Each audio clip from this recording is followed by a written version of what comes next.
Ladies and gentlemen, boys and girls of all ages, this is Alligator City 5, and today this will be the walkthrough and review of the Deucalion. I'm just kidding, it's not the Deucalion. Although, it does have the color scheme, and that's what I'm going to call my ship. Why is someone calling me on Steam? Anyway, this is the Aegis Dynamics Retaliator Heavy Bomber variant. On the back we have ourselves a pair of powerful TR5 engines, twin TR5 engines. We have, so for maneuvering thrusters, 3 TR3 maneuvering thrusters, which are 2 TR3 maneuvering thrusters, which is funny because I don't actually see them. Maybe these are it. So I guess they are 2 TR3 maneuvering thrusters. Maybe this and that one and this one up here acts all as one. So you get 1, 2 perhaps.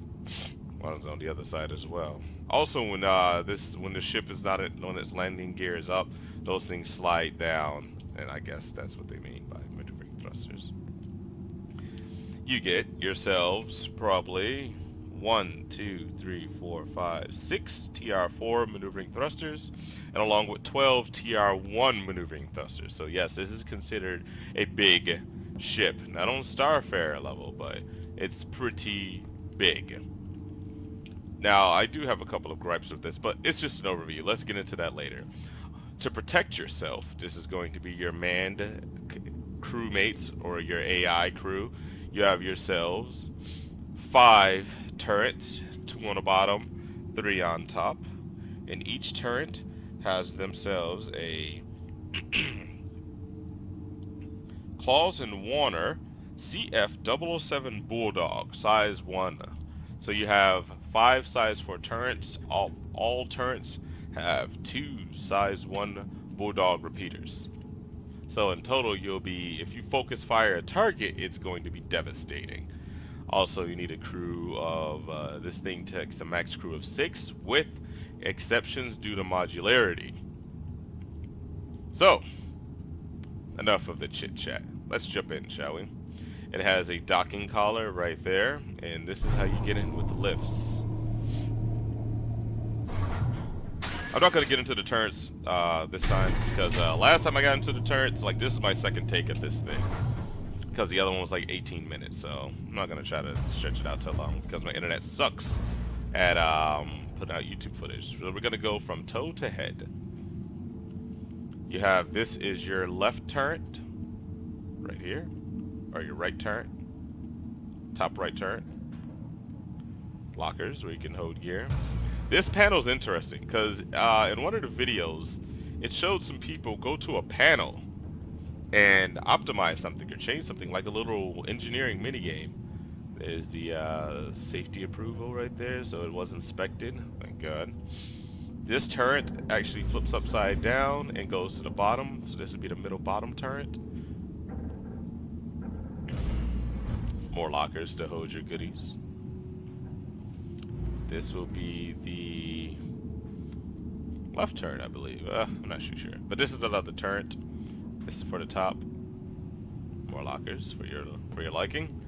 Now, here are your torpedoes. Here's your secondary torpedo bay, which you can opt out for a couple of modules. I'm not going to get into the modules, but let it be known that this ship is modular. So you can go between. I'm sorry, my allergies are acting up. You can go between a social module, which you switch this out to like a little area where you can eat and stuff like that and chill. This is probably what a door is going to be. It's got a table, a TV screen, and everything. You can switch it to a dropship module, to where soldiers could be in the back of this and so on and so forth. You can switch this to some cargo capacity. You can put some cargo inside of this thing. And I believe that's it. Let me know in the comments if I missed one. Here is the missile control room, as you can see, or the secondary torpedo bay control room. This inside here doesn't know what it wants to be, what the theme it wants to be, whether it wants to be a Republic ship or an Empire ship. Let's go with the Empire. I like the whole red and black theme. So far in the PTU, when this is flyable, well, when you take it out to the PTU, when it's flyable, you actually will. This would be used for throttle, shield, so on and so forth. So you can change the shielding, you can change the throttle, you can cut main power at certain points of the ship, so on and so forth. And up here looks like 2 cooling systems for the torpedoes back there. That's what I'm guessing. Out we go. This would be the commons area. That's where everyone meets up and goes to their stations. 3 people can probably get on this lift, 3 people can get on this lift. And here we have a docking collar for both up, for bottom and top.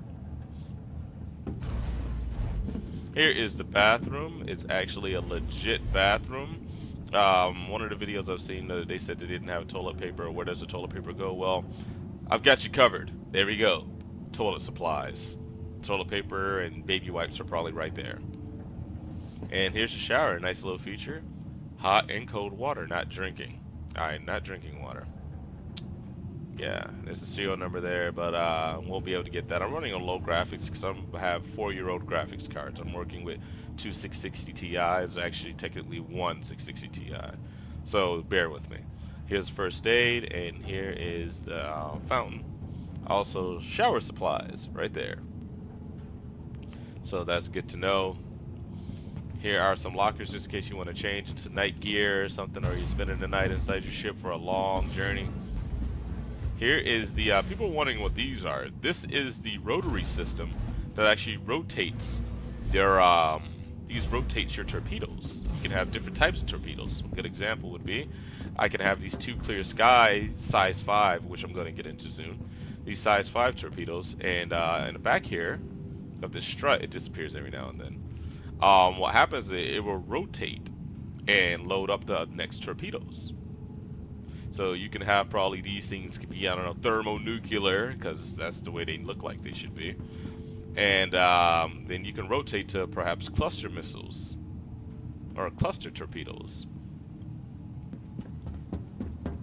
Also, those are supposed to be lights there, but like I said, I'm running on low graphics. That might be why there's like low grade textures. A nice view of you looking at your biggest fuck torpedoes. I can just picture being in this area while these things are going off at a local Starfarer. Because you already know I'm going to be going after Starfarers. I don't know what these things are though. Here is your TV monitors. They're probably going to have something here. So far, when you do get this thing inside the, when you do look at them inside the ship when you're flying, getting the PU, it just says Aegis Dynamics on it. So now we're going to go to this area on deck A. Now people will say this is the captain's quarters. I don't believe it's the captain's quarters. You know, this ship's way too military-ish for a captain's quarters. I believe this is the med bay. And for 2 reasons. Actually 3. The way the bed is designed, the first aid right there, and that monitor. Well, these things too, you know, I can just picture you putting things right there. I've got a feeling this would be for this is a first aid station. So if someone gets injured, you know, you could take them here. I don't know, maybe someone goes into the whole torpedo room without permission or without protective gear or something, or perhaps gets sucked into space by one of the airlocks. I don't know, being a general dumbass. Here is the other turret, and there's a sub-stipulation what this is, but I already know what this is. These are gun racks. If you looked at the Retaliator commercial, it shows guns in these, so these are gun racks. They'll come out, and this is the escape pod room. Now you cannot lay in these as of yet, but what you can do is open and close them, like an annoying prick.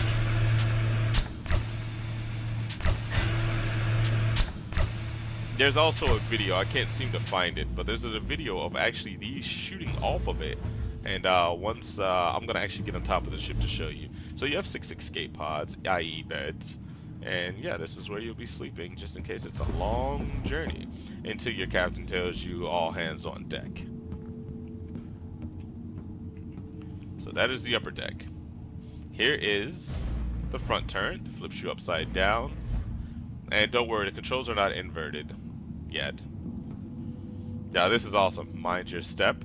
This is the seat. This has got to be one of my favorite seats to get into.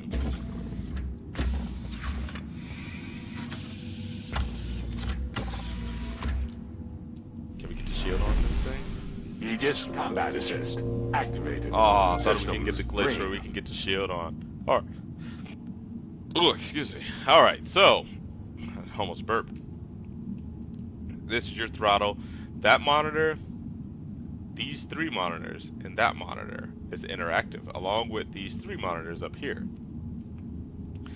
Oh man, I don't know, I could just picture flipping these on when you're starting and stuff, like as soon as they get that animation working. So, yeah, this is the cockpit view. It's not really made for cargo hauling. This is a military ship. And it's not made for being a dogfighter either, which, again, I'm going to address one of my gripes of this ship. The ship is $275. So for those that think, you're going to get a ship, you're going to pay to win. I've went through this before, but I'm going to go through it in a little bit more detail, a quicker but more thorough detail. The ship costs $275. So what you're essentially paying for, you're not paying to win. You're not guaranteed to win when a ship this big. If this ship needs a crew of either AI or it needs a crew of competent players to man those gun turrets, which brings me back to my next thing, the shielding. Although everything else is nice in here, it's got a size 6 power plant, I believe, and it's basically, you know, it's a capital ship destroyer.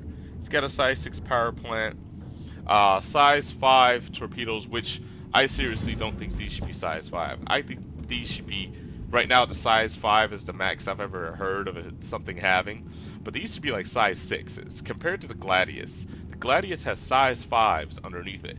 These are in the same category as the Gladiuses. And it kind of bothers me, but I understand the game's not finished, or so on and so forth, so on and so forth. I just cannot wait to anally probe a Starfarer when that ship becomes flyable. You Starfarer owners, beware. Right now I'm just attacking Connies. I've already killed 3 of them. So, this ship has a size 3 shield. Now I don't know if that's a typo or not. I'm not sure if that's a bug or, you know, a typo, or if this thing actually has a size 3 shield. But to me the ship seems like it takes a little bit more damage than average. As soon as I get up here I will show you the escape pods. As soon as I get up here. There we go. Alright. Come on. Get on top. There we go.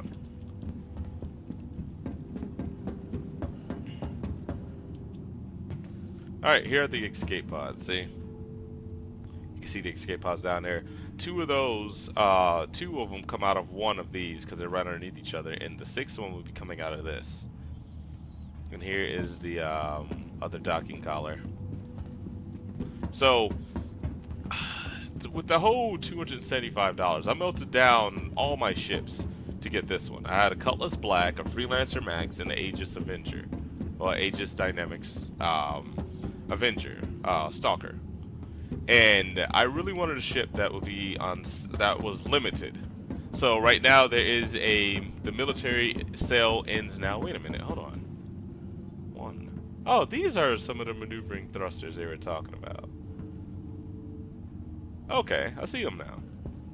Let's see if there's one on the other side. It's usually symmetrical, so it should be. Yeah. Okay, these are maneuvering thrusters up here. Okay, that's cool. But yeah, it's a size 3 shield, which I don't know how I'm supposed to be feeling about that. You see, this thing is going to be a long-range bomber, so it's got these turrets on it with people with you know, it getting shot in mind. That's why the turrets are there to defend it. You know, to cover every single angle this ship has to offer. You could probably shoot your own ship too if you're in a turret, so just be careful of that. But a size 3 shield, I mean, I think the Gladius, don't quote me on this, I seriously think the Gladius you can opt out to a size 4, and I think my Avenger has a size 2 shield. This thing needs to have a bigger shield. Like I said, I don't know if it's a type or anything, but it needs to have a bigger shield in my opinion. Especially if this is going to be in a dropship role. So, my review of this ship is amazing.